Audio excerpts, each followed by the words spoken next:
Today I made white sauce pasta for the first time ever. আমি আজকে গেছিলাম grocery স্টোরে আর সেখানে গিয়ে এই চিজি ম্যাকারনি প্যাকেটটা আমি দেখেই কিনে নিয়ে চলে এসেছি। আর বাড়িতে এসে প্যাকেটটা খুলে দেখলাম বেশ ভালোই কোয়ান্টিটি পাস্তা ছিল। তো আমি ফ্রাইং প্যান বসিয়ে তার মধ্যে গরম জল দিয়ে তারপর সেই পাস্তাটাকে আমি দিয়ে দিলাম। বেশ কিছুক্ষণ জলে ফোটানোর পর আমি এতে যেই মশলাটা দেওয়া ছিল পাস্তার প্যাকেটে সেটা আমি পুরোপুরি ঢেলে দিলাম। তারপর বেশ কিছুক্ষণ নাড়াচাড়া করে নিলাম। আর এটা জল প্রায় শুকিয়ে গেছিলো, তাই আমি এক্সট্রা একটু জল অ্যাড করেছিলাম।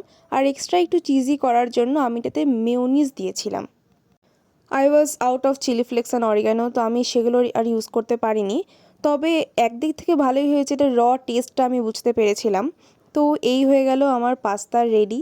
আমি আজ পর্যন্ত কখনো হোয়াইট সস পাস্তা খাইনি, তো আমি জানি না যে এটা টেস্ট ওয়াইজ ঠিক কতটা ভালো। তবে আমার এটা খেয়ে মনে হয়েছে যে রেডিমেড পাস্তার দিক থেকে দেখতে গেলে এটা বেশ ভালোই আছে, তো আপনারা অবশ্যই ট্রাই করে দেখতে পারেন।